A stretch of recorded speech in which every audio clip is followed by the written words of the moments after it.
JK Navodaya coaching ಸೆಂಟರ್ಗೆ ಎಲ್ಲರಿಗೂ ಸ್ವಾಗತವನ್ನ ಬಯಸ್ತಾ ಇಂದಿನ ತರಗತಿಯಲ್ಲಿ ನಾವು ಹೈಯೆಸ್ಟ್ ಕಾಮನ್ ಫ್ಯಾಕ್ಟರ್ ಅಂದ್ರೆ HCF ಮಹತ್ತಮ ಸಾಮಾನ್ಯ ಅಪವರ್ತನ ಅಂದ್ರೆ ಮಾಸಾಹದ ಬಗ್ಗೆ ಇವತ್ತಿನ ತರಗತಿಯಲ್ಲಿ ತಿಳ್ಕೊಳ್ಳೋಣ.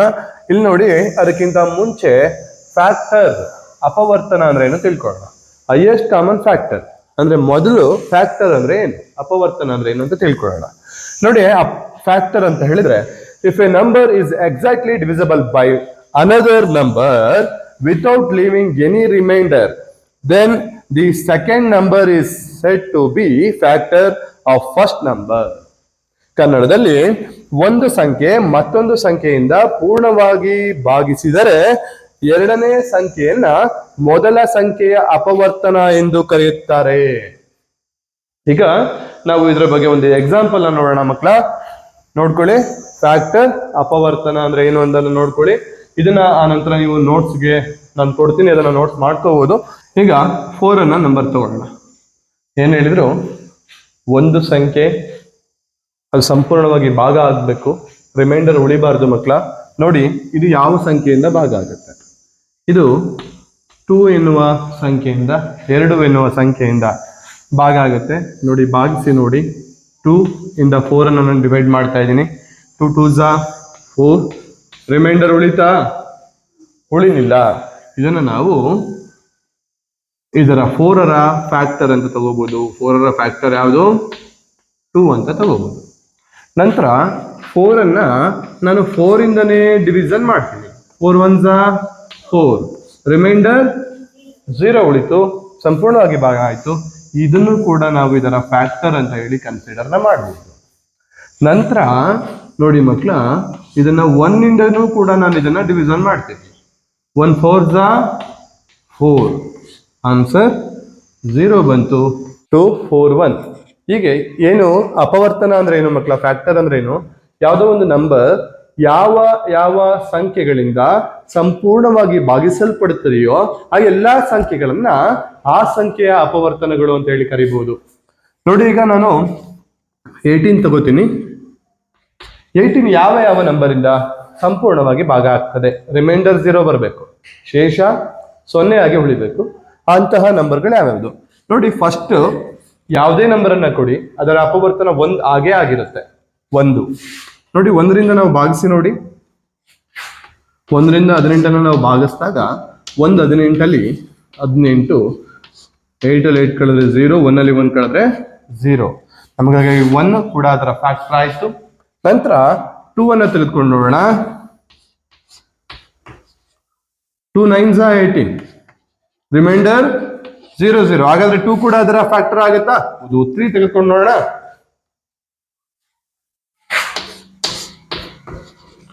3 6 18. ಇದರಲ್ಲೂ ಕೂಡ ರಿಮೈಂಡರ್ 0 0 ಉಳಿಯುತ್ತೆ. ಹಾಗಾಗಿ ಇದನ್ನು ಕೂಡ ನಾವೇನಂತ ಕರಿಬಹುದು? 18 ಫ್ಯಾಕ್ಟರ್ಸ್ ಅಂತ ಕರಿಬಹುದು. ನಂತರ ನಾನು 4 ಅನ್ನ ತೆಗೆದುಕೊಂಡು ನೋಡ್ತೀನಿ. 4 4s 16. 4 5s 20 ಆಯ್ತು. ಹಾಗಾಗಿ ನಾವು 4 4s ಅನ್ನೇ ತಗೋಬೇಕು. 4 4s 16. 8 ಅಲ್ಲಿ 6 ಸಬ್ಟ್ರಾಕ್ಷನ್ ಮಾಡಿದ್ರೆ ನಮ್ಗೆ ಆನ್ಸರ್ 2 ಬಂತು. ಇಲ್ಲಿ ರಿಮೈಂಡರ್ ಏನಾಗ್ತಿದೆ? ಉಳಿತಾ ಇದೆ. ಹಾಗಾಗಿ 18ಗೆ 4 ಫ್ಯಾಕ್ಟರ್ ಆಗೋದಿಲ್ಲ. 5ಅನ್ನ ತೆಗೆದುಕೊಂಡು ನೋಡಿ. 5 3 15. 8ರಲ್ಲಿ 5ಅನ್ನ ಕಳೆದ್ರೆ 3 ಉಳಿತು. 1ರಲ್ಲಿ 1 ಕಳೆದ್ರೆ 0. ಇಲ್ಲೂ ಕೂಡ ಶೇಷ 3 ಉಳಿತಾ ಇದೆ, ರಿಮೈಂಡರ್ 3 ಉಳಿತಾ ಇದೆ. ಹಾಗಾಗಿ ಇದು ಕೂಡ ಅದರ ಅಪವರ್ತನ ಆಗೋದಿಲ್ಲ. ನಂತರ 6ಅನ್ನ ತೆಗೆದುಕೊಂಡು ನೋಡಿ. 6 ಇಂದ 18 ಸಬ್ಟ್ರಾಕ್ಷನ್ ಡಿವಿಷನ್ ಮಾಡಿ. 6 3s 18. ಇದೇನಾಯ್ತು? ರಿಮೈಂಡರ್ 0 0 ಬಂತು. ಹಾಗಾದ್ರೆ ಇದು ಆಗತ್ತಾ? ಆಗತ್ತೆ. 6 ಅದರ ಅಪವರ್ತನ ಆಗತ್ತೆ. 7 ಅನ್ನ ತೆಗೆದುಕೊಂಡು ನೋಡೋಣ. 7 2s 14. 7 3s 21. ಅದಕ್ಕಿಂತ ದೊಡ್ಡ ನಂಬರ್ ಆಯ್ತು. ಚಿಕ್ಕದನ್ನ ತಗೋಬೇಕು. 8 ಅಲ್ಲಿ 4 ಅನ್ನ ಸಬ್ಟ್ರಾಕ್ಷನ್ ಮಾಡಿದ್ರೆ ನಮಗೆ ಏನ್ ಸಿಕ್ಕಿದೆ? ಆನ್ಸರ್ 4 ಸಿಕ್ಕಿದೆ. 1 ಅಲ್ಲಿ 1 ಸಬ್ಟ್ರಾಕ್ಷನ್ ಮಾಡಿದ್ರೆ 0. ಇಲ್ಲಿ ರಿಮೈಂಡರ್ ಉಳಿತು. ಹಾಗಾಗಿ ಇದು ಅದರ ಫ್ಯಾಕ್ಟರ್ ಆಗೋದಿಲ್ಲ. 8 ಅನ್ನ ತೆಗೆದುಕೊಂಡು ನೋಡಿ. 8 ಅಲ್ಲೂ ಕೂಡ ಮಕ್ಕಳ ಇದು ಆಗೋದಿಲ್ಲ. 8 2s 16. ರಿಮೈಂಡರ್ 2 ಉಳಿಯುತ್ತೆ. ಆಗೋದಿಲ್ಲ. 9 2s are 18, 0 0, ರಿಮೈಂಡರ್ 0 0 ಬಂತು. ಹಾಗಾಗಿ 9 ಅದರ ಫ್ಯಾಕ್ಟರ್ ಆಗತ್ತೆ. 9 ಅದರ ಫ್ಯಾಕ್ಟರ್ ಆಗತ್ತೆ. ನಂತರ 10 ಆಗೋದಿಲ್ಲ, 10 ಅಲ್ಲಿ 18 ಡಿವೈಡ್ ಆಗೋದಿಲ್ಲ, 11 ಅಲ್ಲಿ 18 ಡಿವೈಡ್ ಆಗೋದಿಲ್ಲ, 12 ಅಲ್ಲಿ ಕೂಡ 18 ಡಿವೈಡ್ ಆಗೋದಿಲ್ಲ, 13 ಅಲ್ಲಿ ಕೂಡ 18 ಡಿವೈಡ್ ಆಗೋದಿಲ್ಲ, 14 ಅಲ್ಲಿ ಆಗೋದಿಲ್ಲ, 15 ಅಲ್ಲಿ ಆಗೋದಿಲ್ಲ, 16 ಅಲ್ಲಿ ಆಗೋದಿಲ್ಲ, 18 ಅಲ್ಲಿ ಆಗುತ್ತೆ. 18 1s 18 ಆಗಿರೋದ್ರಿಂದ 18 ಆಗುತ್ತೆ. ನೋಡಿ ಮಕ್ಕಳ, ಫ್ಯಾಕ್ಟರ್ಸ್ ಅಂತ ಹೇಳಿದ್ರೆ ಇದೆ. ಯಾವ ಒಂದು ಸಂಖ್ಯೆ ಯಾವ ಎಲ್ಲ ಸಂಖ್ಯೆಗಳಿಂದ ಸಂಪೂರ್ಣವಾಗಿ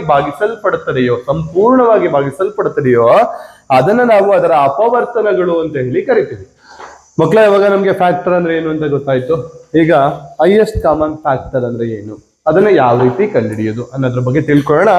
ನೋಡಿ, ಮಹತ್ತಮ ಸಾಮಾನ್ಯ ಅಪವರ್ತನ ಮಾಸಹ ಅಥವಾ HCF ಹೈಯೆಸ್ಟ್ ಕಾಮನ್ ಫ್ಯಾಕ್ಟರ್ ಅದರಲ್ಲೇ ಇದೆ ಆನ್ಸರ್, ಅಲ್ಲೇ ಕೊಟ್ಬಿಟ್ಟಿದ್ದಾನೆ. ಹೈಯೆಸ್ಟ್ ಕಾಮನ್ ಆಗಿರ್ತಕ್ಕಂತಹ ಫ್ಯಾಕ್ಟರ್ಗಳು ಯಾವ್ಯಾವುದು ಅಂತ. HCF ಅನ್ನ ಕಂಡುಹಿಡಿಯಲಿಕ್ಕೆ 2 ಮೆಥಡ್ಸ್ ಇದೆ. ಒಂದು ಫ್ಯಾಕ್ಟರೈಸೇಷನ್ ಮೆಥಡ್, ಒಂದು ಡಿವಿಷನ್ ಮೆಥಡ್. ನಾವು ಈಗ ಒಂದೊಂದನ್ನೇ ನೋಡ್ತಾ ಹೋಗೋಣ. ಈಗ HCF ಕೊಟ್ಟಿದ್ದಾರೆ. HCF ಅಲ್ಲಿ ಮೊದಲನೇ ಲೆಕ್ಕವನ್ನು ನಾವು 4 6 8ಗೆ HCF ಅನ್ನ ಕಂಡುಹಿಡಿಯೋಣ. 4 6 8ಗೆ HCF ಅನ್ನ ಕಂಡುಹಿಡಿಯೋಣ. ಅದನ್ನ ಕಂಡುಹಿಡಿಯೋಕ್ಕಿಂತ ಮುಂಚೆ ನಾವೇನ್ ಮಾಡಬೇಕು, ಪ್ರತಿ ಒಂದಕ್ಕೂ ಕೂಡ ಅದರ ಅಪವರ್ತನಗಳನ್ನ ಬರಿತಾ ಹೋಗ್ಬೇಕು. ಅಂದ್ರೆ ಫ್ಯಾಕ್ಟರ್ಸ್ ಗಳನ್ನ ಬರಿತಾ ಹೋಗ್ಬೇಕು. 4 ಫ್ಯಾಕ್ಟರ್ಸ್ ಯಾವ್ಯಾವುದು? 1 ಇಂದ ಫುಲ್ ಡಿವಿಸಬಲ್ ಆಗುತ್ತಾ? 1 4s are 4, ರಿಮೈಂಡರ್ 0 0 ಉಳಿತು. 2 ಇಂದ ಡಿವಿಸಿಬಲ್ ಆಗುತ್ತಾ? 2 2s are 4, ರಿಮೈಂಡರ್ 0 0 ಉಳಿತು. ನಂತರ 3 ಅಲ್ಲಿ 4 ಸಂಪೂರ್ಣವಾಗಿ ಭಾಗಿಸಲ್ಪಡೋದಿಲ್ಲ, ರಿಮೈಂಡರ್ ನಮಗೆ ಅಲ್ಲಿ ಉಳಿಯುತ್ತೆ, ಹಾಗಾಗಿ ಅದು ಆಗೋದಿಲ್ಲ. 4 ಅನ್ನ ತೆಗೆದುಕೊಳ್ಳಿ.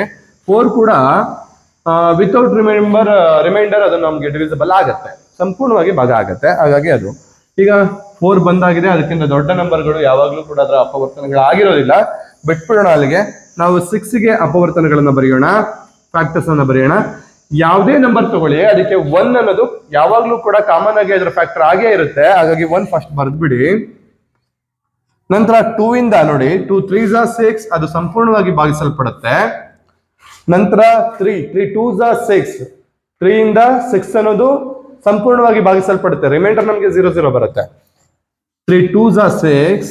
ನಂತರದ ನಂಬರ್ 4 ತಗೊಳ್ಳಿ. 4 ಅಲ್ಲಿ 6 ಡಿವಿಸಿಬಲ್ ಆಗೋದಿಲ್ಲ.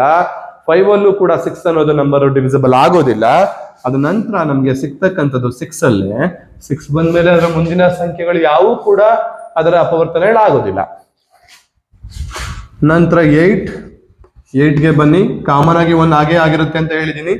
ಇದು 8 2 ಇಂದನೂ ಕೂಡ ಡಿವಿಸಿಬಲ್ ಆಗುತ್ತೆ. 2 4s are 8, 3 ಇಂದ ಆಗೋದಿಲ್ಲ. 3 ಟೇಬಲ್ಸ್ ಅಲ್ಲಿ ನಮಗೆ 8 ಎಲ್ಲೂ ಕೂಡ ಬರೋದಿಲ್ಲ, ಸಂಪೂರ್ಣವಾಗಿ ಅದು ಡಿವಿಸಿಬಲ್ ಆಗೋಲ್ಲ.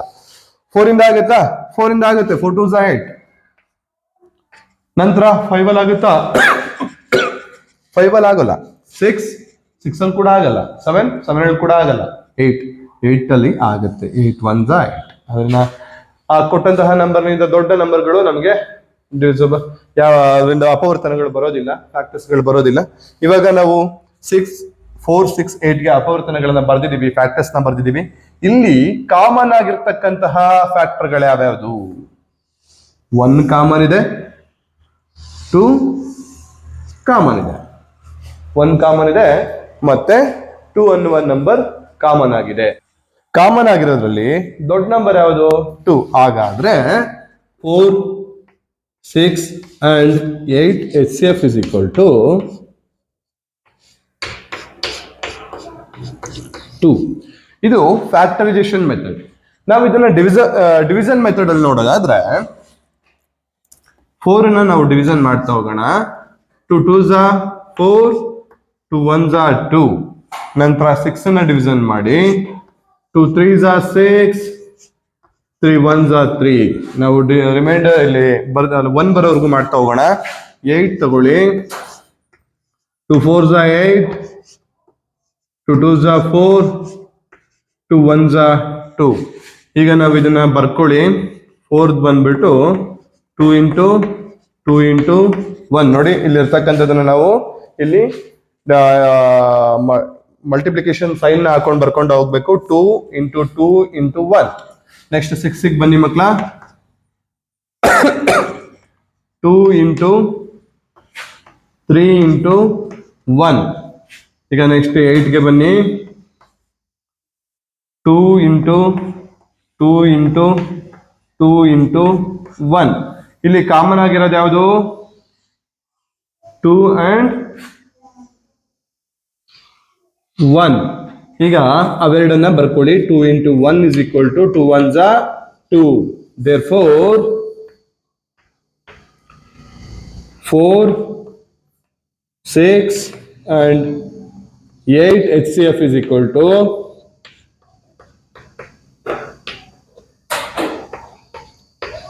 2. ಅರ್ಥ ಆಯ್ತಲ್ವ ಮಕ್ಕಳ? ಇದು factorisation method and division method. Factorisation method ಅಲ್ಲಿ ಯಾವ ರೀತಿ HCF ಅನ್ನ ಕಂಡುಹಿಡಿಬೇಕು, ಡಿವಿಷನ್ ಮೆಥಡ್ ಅಲ್ಲಿ ಯಾವ ರೀತಿ HCF ಅನ್ನ ಕಂಡುಹಿಡಿಬೇಕು ಅಂತ ತಿಳ್ಕೊಂಡಿದೀವಿ. ಈಗ ನೆಕ್ಸ್ಟ್ ಎಕ್ಸಾಂಪಲ್ ಒಂದು ಲೆಕ್ಕವನ್ನ ನೋಡೋಣ.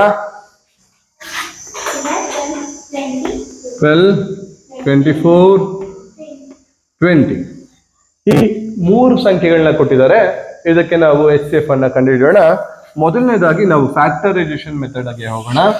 ಇಲ್ಲಿ 12ಗೆ ಯಾವ್ಯಾವ್ದೆಲ್ಲ ಫ್ಯಾಕ್ಟರ್ಸ್ ಇದೆ? 1 ಕಾಮನ್ ಆಗಿ ಬರುತ್ತೆ. 12 2 ಟೇಬಲ್ಸ್ ಅಲ್ಲಿ ಬರೋದ್ರಿಂದ ಸಂಪೂರ್ಣವಾಗಿ ಡಿವಿಷನ್ ಆಗುತ್ತೆ, ಭಾಗ ಆಗುತ್ತೆ.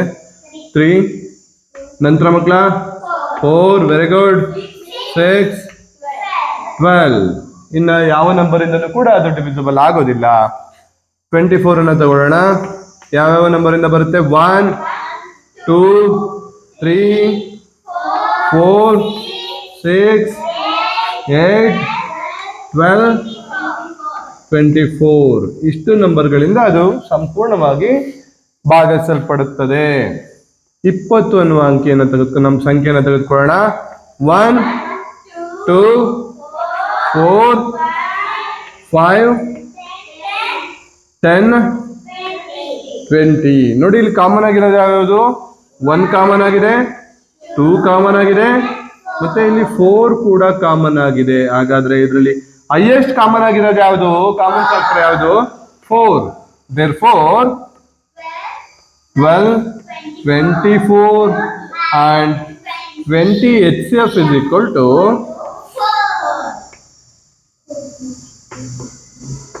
4. ಇದು ಫ್ಯಾಕ್ಟರೈಸೇಷನ್ ಮೆಥಡ್ ಆಯ್ತು. ಈಗ ನಾವು ಡಿವಿಷನ್ ಮೆಥಡ್ಗೆ ಬರೋಣ. 12 ಅನ್ನ ಡಿವಿಷನ್ ಮಾಡಿ. 2 6 are 12, 2 3s are 6, 3 1s are. ನಂತರ 24 ಅನ್ನ ಡಿವಿಷನ್ ಮಾಡೋಣ. 2 12s are 24, 2 6s are, 3 1s are. ನಂತರ 20 ಅನ್ನ ಡಿವಿಷನ್ ಮಾಡಿ ನೋಡೋಣ. 2 20s are 20, 2 5s are, 5 1s are. ಇವಾಗ ನಾವು ಇವನ್ನ ಬರ್ಕೊಂಡು ಹೋಗೋಣ. 12 is equal to 2 into 2 into 3 into 1. 24 ಇಂದ ಬರ್ಕೊಳ್ಳೋಣ. 2 into 2 into 2 into 3 into 1. 20 ಬರ್ಕೊಳ್ಳೋಣ. 2 into 2 into 5 into 1. ಇಲ್ಲಿ ಕಾಮನ್ ಆಗಿರೋದು ಯಾವ್ಯಾವುದು? ಇಲ್ಲಿ 2 ಕಾಮನ್ ಆಗಿದೆ, ಈ 2 ಕೂಡ ಕಾಮನ್ ಆಗಿದೆ, ಯಾವ ಕಾಮನ್ ಆಗಿಲ್ಲ.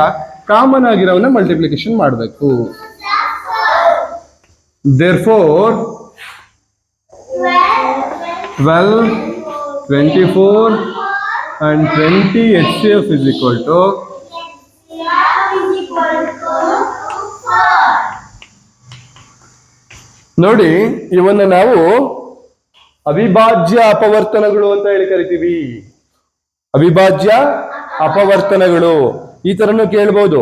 12ರ ಅವಿಭಾಜ್ಯ ಅಪವರ್ತನಗಳನ್ನ ಬರೀರಿ ಅಂತ ನಿಮಗೆ ಕ್ವಶನ್ ಅನ್ನ ಕೇಳ್ಬೋದು ಮಕ್ಕಳ. ಅವಾಗ 12 is equal to 2 into 2 into 3 into 1 ಅಂತ ಬರೆದು ಬಿಡ್ಬೇಕು. ಅರ್ಥ ಆಯ್ತಾ? ಭಾಗಿಸ್ಬಿಟ್ಟು ಈ ರೀತಿಯಾಗಿ ಬರೆದು ಬಿಟ್ರೆ ಅದರಲ್ಲಿ ನಮ್ಗೆ ಏನ್ ಸಿಗುತ್ತೆ? ಅವಿಭಾಜ್ಯ ಅಪವರ್ತನಗಳು ಸಿಗ್ತದೆ. ಇವಾಗ ನಿಮ್ಗೆ ಏನ್ ಗೊತ್ತಾಯ್ತು? ಫ್ಯಾಕ್ಟರೈಸೇಷನ್ ಮೆಥಡ್ ಯಾವ ರೀತಿ ಮಾಡೋದು, ಡಿವಿಷನ್ ಮೆಥಡ್ ಅಲ್ಲಿ ಯಾವ ರೀತಿ ನಾವು HCF ಅನ್ನ ಕಂಡುಹಿಡಿಯೋದು ಗೊತ್ತಾಯ್ತು, ತಿಳ್ಕೊಂಡಿದೀವಿ ಮಕ್ಕಳ. HCF ಅಂತ ಹೇಳಿದ್ರೆ ನೋಡಿ, ಈಗ 4 ಇದೆ. ಈ 4 ಇಂದ ಇಷ್ಟು ನಂಬರ್ಗಳು ಕೂಡ ಸಂಪೂರ್ಣವಾಗಿ ವಿತೌಟ್ ರಿಮೈಂಡರ್ ನಾವು ಅದನ್ನ ಡಿವಿಷನ್ ಮಾಡ್ಬೋದು. ವಿತೌಟ್ ರಿಮೈಂಡರ್ ಡಿವಿಷನ್ ಮಾಡ್ಬೋದು. 4 ಇಂದ 20, ಈಗ 12 ಅನ್ನ ನೋಡಿ, ಈಗ ಇಲ್ಲಿ ಮಾಡಿ ನೋಡ್ತೀನಿ. 12 ಅನ್ನ 4 ಇಂದ ಡಿವಿಷನ್ ಮಾಡಿ ನೋಡೋಣ. 4 3s 12, ರಿಮೈಂಡರ್ ಉಳಿನಿಲ್ಲ. ಅದೇ ರೀತಿ ನಾವು 24 ಅನ್ನ 4 ಇಂದ ಮಾಡಿ ನೋಡೋಣ. 4 6 ರಿಮೈಂಡರ್ 0 0, ಸಂಪೂರ್ಣವಾಗಿ ಭಾಗಿಸಲ್ಪಡುತ್ತದೆ. ನಂತರ 20 ಅನ್ನ ತಗೊಳ್ಳಿ, 20 ಅನ್ನ 4 ಇಂದ ಡಿವಿಷನ್ ಮಾಡಿ, 4 5s 20, ಇಲ್ಲೂ ಕೂಡ ರಿಮೈಂಡರ್ 0 0 ಬಂದಿದೆ, ಉಳಿಯೋದಿಲ್ಲ. SCF ಅಂತ ಹೇಳಿದ್ರೆ ಕೊಟ್ಟ ಎಲ್ಲಾ ಸಂಖ್ಯೆಗಳು ಸಂಪೂರ್ಣವಾಗಿ ಭಾಗಿಸಲ್ಪಡುವ ಅತಿ ದೊಡ್ಡ ಅಪವರ್ತನವನ್ನ ನಾವು HCF ಅಂತ ಕರಿತೀವಿ. ಅರ್ಥ ಆಯ್ತಾ ಮಕ್ಳ? ಇವತ್ತು ನಮಗೆ SCF ಅಂದ್ರೆ ಏನು, ಯಾವ ರೀತಿ ಮಾಡೋದು ಅಂತ ತಿಳ್ಕೊಂಡಿದೀವಲ್ವಾ? ಮುಂದಿನ ತರಗತಿಯಲ್ಲಿ LCM, ಲೋಯೆಸ್ಟ್ ಕಾಮನ್ ಮಲ್ಟಿಪಲ್ಸ್, ಲಾಸಾಹ, ಲಘುತಮ ಸಾಮಾನ್ಯ ಅಪವರ್ತ್ಯ ಅಂದ್ರೆ ಏನು, ಅದನ್ನ ಹೇಗೆ ಕಂಡುಹಿಡಿಯೋದು ಅನ್ನೋದ್ರ ಬಗ್ಗೆ ತಿಳ್ಕೊಳ್ಳೋಣ. Thank you all.